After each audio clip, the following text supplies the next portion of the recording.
Hello दोस्तों, मैं सुहै कुमार।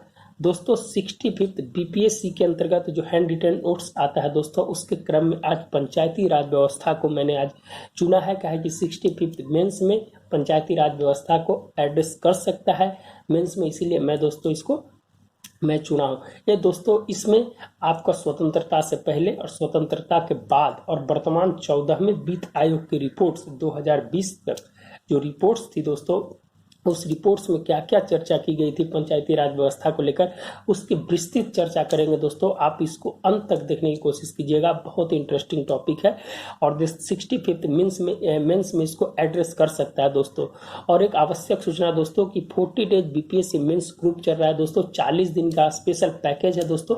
जो 40 क्वेश्चन जो 65th बीपीएससी के अंतर्गत बनाया गया है, आप इसमें है जो कमेंट बॉक्स में जाकर ऐड हो सकते हैं, इसका लिंक दिया हुआ या कॉन्टेक्ट कर सकते हैं दोस्तों। धन्यवाद दोस्तों। पंचायती राज व्यवस्था क्यों जरूरी पड़ी?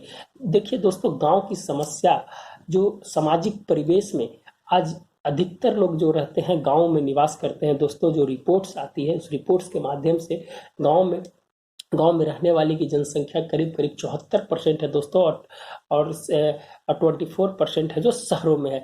तो गांव की जो समस्या का समाधान कर उसको जीवन शैली में बदलाव करने की जो प्रवृत्ति एक सामाजिक परिवेश में जो बदलना था, वो है जो आपकी ग्राम पंचायत और पंचायत स्तर से ही हो सकता था दोस्तों। इसीलिए इसके लिए ये जरूरी पड़ा। क्यों जरूरी है, इसको एड्रेस करना बहुत जरूरी है दोस्तों। लोकतंत्र को सुदृढ़ बनाने के लिए जहां हमारी सांस्कृतिक विरासत का प्रसार होता है, उसको हमें बचा कर रखना है, उसे हमको एक सुदृढ़ बनाना है, उसके एक विकास के माध्यम से जोड़ना है, ताकि है जो हम लोग है जो एक दूसरे से कनेक्टेड रहे। गांव और शहर की जो विरासत है, सांस्कृतिक विरासत है, वो है जो बचा रहे। तो दोस्तों इसी के क्रम में दोस्तों चार्ल्स मेटकॉफ का एक कथन है दोस्तों कि प्रत्येक गांव समाज छोटे रूप में स्वतंत्र राज्य होता है। आप जानते हैं दोस्तों, चार्ल्स मेटकॉफ है जो प्रेस का मुक्तिदाता भी कहा जाता है। इसीलिए दोस्तों इन्होंने एक स्टेटमेंट दिया था, उस स्टेटमेंट को आप कोट कर सकते हैं कि प्रत्येक ग्राम समाज छोटे रूप से स्वतंत्र राज्य होता है। ये उनका कथन था दोस्तों। वहां गांव में स्वतंत्रता और स्वाधीनता का प्रयोग कर अपनी जीवन शैली को विकास कर देश के विकास में अपना भागीदारी को सुनिश्चित कर सकता है। यही हमारी परंपरा है दोस्तों। और गांधी जी का भी कथन था कि भारत का जो विकास है, भारत का जो हृदय है जो गांव में बसता है, हमको है जो ग्राम पंचायत पे है जो ध्यान देना चाहिए और उसको सुदृढ़ बनाना चाहिए। इसीलिए दोस्तों अनुच्छेद 40 में है जो ग्राम पंचायतों का संगठन गांधीवादी नीति, समाजवादी नीति के अंतर्गत है जो उसको रखा गया है दोस्तों। आप है जो इसको देख सकते हैं। आत्मनिर्भर बनाने हेतु भी इसको जरूरी था। और चाणक्य का आदर्श ग्राम पंचायत की कल्पना भी उन्होंने की थी कि चाणक्य का जो आधार था, जो आदर्श ग्राम पंचायत को है जो सुदृढ़ करना, उसको बनाना था।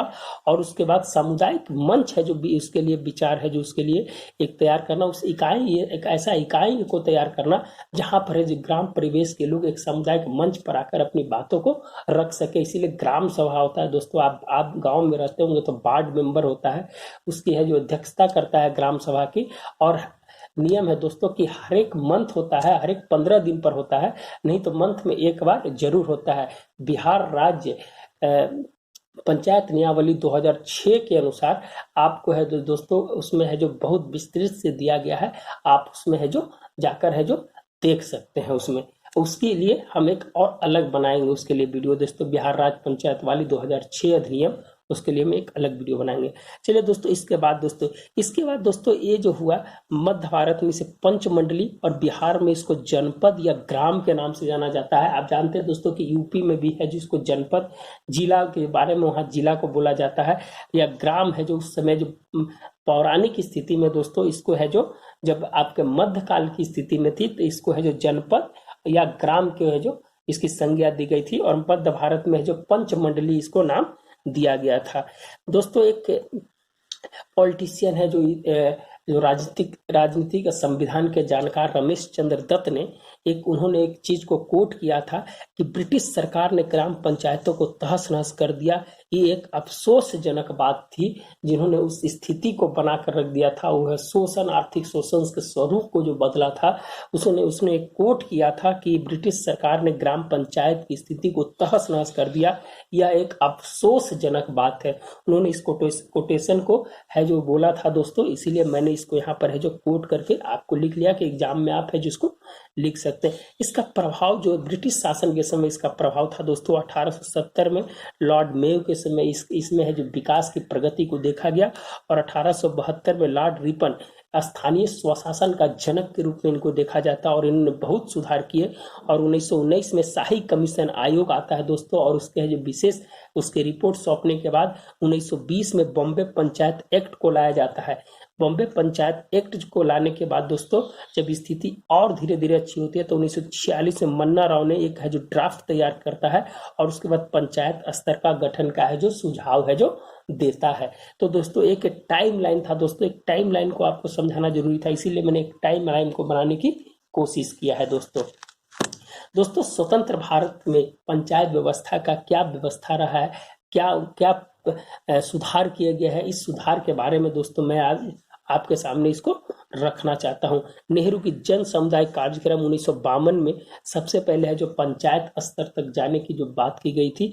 नेहरू की जन समुदाय कार्यक्रम बहुत ही प्रभावित और बहुत ही असक्षम रूप से है जो इन्होंने चलाया था, जिसमें लोगों को जब आजाद हुआ था भारत तो उस समय बहुत सारी समस्याएं थी। तो जन समुदाय कार्यक्रम, कृषि पर जोर देना और जो ग्राम पंचायत तक पहुंचना, ये है जो उनकी है जो प्रथम भूमिका रही थी दोस्तों। इसी क्रम में जेपी नारायण ने प्रभावी रूप से इसको सुझाव दिया और बोला कि भारत में 2 अंग नहीं है, लोकसभा और विधानसभा, लोकसभा और राज्यसभा, इसके 5 अंग हैं, और 5 अंग में आपको 3 अंग है जो ग्राम पंचायत से रिलेटेड बताया था, और 2 है जो आपको लोकसभा और राज्यसभा या निम्न सदन, उच्च सदन, आपका ग्राम पंचायत समिति और जिला परिषद, यहाँ है इसको 5 अंग उन्होंने बताया था।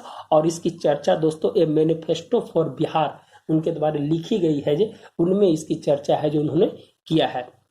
तो आप इसको कोट कर सकते हैं दोस्तों, ये सब लिखने के क्रम में मेंस में बहुत ही इफेक्टिव साबित हो जाएगा दोस्तों। उसके क्रम में हम सीधे आ जाते हैं दोस्तों, एक पूरा चार्ट बना दिए दोस्तों, एक पूरा कंबाइंड करने की कोशिश की है 1957 से लेके आपका 1993 तक की स्थिति को हम बताने की कोशिश की है।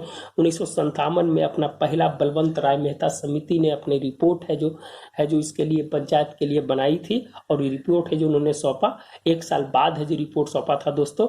और ये बलवंत राय मेहता समिति ये एक त्रिस्तरीय समिति था दोस्तों, और इसका अनुमोदन है जो राष्ट्रीय विकास परिषद के द्वारा है जो किया गया था। उसी क्रम में दोस्तों 1977 में अशोक मेहता समिति जनता पार्टी की सरकार थी, इस समय उन्होंने रिपोर्ट अपना 1978 में सौंपा था।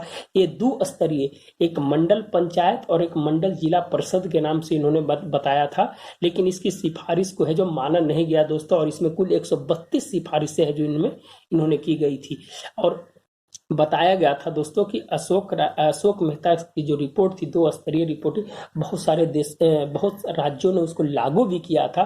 जैसे बंगाल में आपका उस समय 4th स्तरीय चल रहा था, तमिलनाडु में 3 स्तरीय चल रहा था, तो कहीं कहीं 5th स्तरीय भी चल रहा था, तो कहीं कहीं राज्यों ने अपने अपनाया था दोस्तों। उसके बाद दोस्तों इसको अनुमोदन नहीं मिला था दोस्तों। इसके बाद है जो इस कमेटी को जनता पार्टी जाने के बाद इस कमेटी का जो था वही रह गया। उसके बाद 1985 में जीवी के राव समिति ने आया, इन्होंने 4th स्तरीय समिति के लिए सिफारिश किया, और इस भी सिफारिश को है जो माना नहीं गया दोस्तों। और इन्होंने ही कोटेशन किया था कि जो पंची बिना घास का जड़ है जो इसको कहा था दोस्तों, इसको बिना घास का जड़ है जो कहा था आपको जीवेरा राव समिति ने। तो इस तरह का कुछ कोटेशंस को आप लिखना पड़ेगा दोस्तों। 1986 में एल एम सिंघवी समिति का रिपोर्ट उसने संवैधानिक संस्था हेतु है जो सबसे पहले इन्होंने बोला कि इसको संवैधानिक दर्जा दिया जाना चाहिए, और इसे मुंथन समिति ने इसकी सिफारिश को है जो प्रयास किया, इसको है जो लागू करने की है जो अपना पुशअप किया, बोला कि नहीं, इसके संवैधानिक दर्जा का समर्थन किया था उन्होंने। और दोस्तों यही एल एम सिंघवी समिति के समय में न्याय पंचायत की स्थापना है जो की गई थी।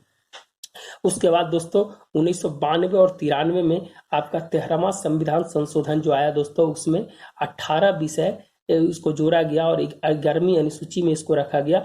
और इसमें है दोस्तों कि जनसंख्या के आधार पर SC/ST का आरक्षण सिर्फ, नॉट फॉर OBC। यहाँ ध्यान रखिएगा दोस्तों, OBC के लिए कोई आरक्षण की व्यवस्था नहीं थी, सिर्फ SC/ST को जनसंख्या के आधार पर, और महिला को 1/3। लेकिन वर्तमान में बिहार में दोस्तों ये 50% है जो कर दिया गया है। तो ये स्थान के आधार पर है जो इसमें किया गया है। तो वह है जो बिहार राज्य 2006 अधिनियम आप पढ़िएगा तो उसमें है जो विशेष प्रकार की है दोस्तों। इसी तरह है जो फिर है जो 74वें संविधान संशोधन है, उसमें आपका 29 विषय को है जो जोड़ दिया गया था। उसमें आपको 29 विषय है जो उसमें जोड़ा गया था दोस्तों। इसका जो टाइमलाइन है दोस्तों, टाइमलाइन की हम जब बात करते हैं तो 24 अप्रैल 1993 को सबसे पहले है जो इसको लागू किया। इसी दिन है जो पंचायत राज दिवस है जो मनाया जाता है। और इसमें 1989 में राजीव गांधी के समय 64वें संविधान संशोधन इसको लागू किया गया था। फिर है दोस्तों ये है जो राज्यसभा में पारित नहीं हो पाया था, और पारित नहीं होने के बाद फिर 1990 में जो सरकार बनी थी, बीपी सिंह की सरकार बनी थी। अब बीपी सिंह की सरकार में ये पास नहीं हुआ था। ये फाइनली दोस्तों 1992 में नरसिम्हा जो सरकार थी, PV नरसिम्हा राव की सरकार में इसको है जो फाइनली उसे संवैधानिक दर्जा है जो इसको दे दिया गया दोस्तों। इसमें सबसे इंपॉर्टेंट बात है दोस्तों कि इसको जो तीन प्रकार में इसको जो बांटा गया है दोस्तों, ग्राम पंचायत, समिति और परिषद। ग्राम पंचायत में दोस्तों ये है जो जनसंख्या 250 को आसपास रखा गया है। पंचायत समिति में इसको 5000 रखा गया है, और जिला परिषद में इसको 50,000 रखा गया है दोस्तों। ये जनसंख्या के आधार पर इसको है जो बंटवारा किया गया। अगर लेकिन किसी भी वहां की जनसंख्या अगर, या राज्य की जनसंख्या अगर 20 लाख है तो वहां है जो 2 स्तरीय ही व्यवस्था को रखा जाएगा, उन्होंने है जो सिफारिश किया था। तो ये है जो कुछ टाइमलाइन है दोस्तों, इस टाइमलाइन को आप देखने की कोशिश कीजिएगा।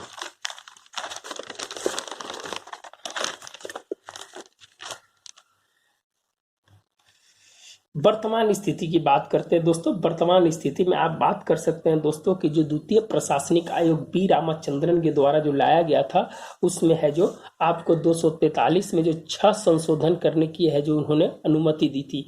उन्होंने बोला था कि इसमें जो 6 संशोधन है, इसमें है जो आप इसको प्रवर्तित कीजिए। तत्काल संशोधित करने का है जो सुझाव दिया था दोस्तों, और पूरकता का सिद्धांत दिया था।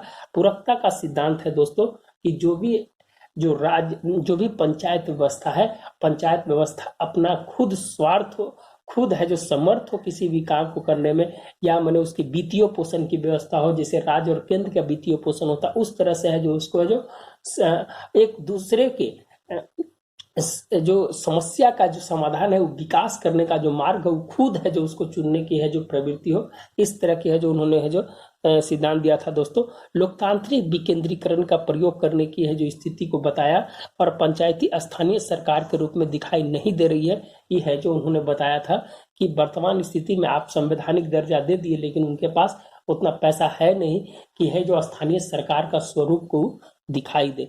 पंचायत कर्मचारी के लिए अलग कैडर की व्यवस्था होनी चाहिए। उन्होंने है जो इस तरह के है जो सुझाव उन्होंने दिए थे, और चुने हुए प्रतिनिधि को कौशल एवं प्रशिक्षण की व्यवस्था होनी चाहिए। इसके माध्यम से दोस्तों जो द्वितीय प्रशासनिक आयोग जो था, उसने अपनी समिति की रिपोर्ट है जो उन्होंने सौंपी थी, और उसमें जो कुछ इस तरह की बातों को उन्होंने बताया था। दूसरी बात है दोस्तों, ग्राम पंचायत विकास योजना के तहत जो 14वां वित्त आयोग का रिपोर्ट था, उस रिपोर्ट्स में है जो क्या क्या सिफारिश की गई थी, उसमें 2 लाख करोड़ का हिस्सा है जो उसका तय हुआ था, और प्रति ग्राम पंचायत है जो 80 लाख रुपया है जो डिवाइडेशन किया गया था। और इसके बाद था कि सरकार द्वारा नहीं, ये वित्त आयोग द्वारा है जो इसकी सिफारिश की गई थी ग्राम पंचायतों को देने के लिए, और अपनी गाँव सरकार मिशन की ओर है जो इसने है जो उन्होंने 80 लाख रुपए प्रत्येक पंचायत को देने का फैसला 14वां वित्त आयोग है जो उस समय दिया था।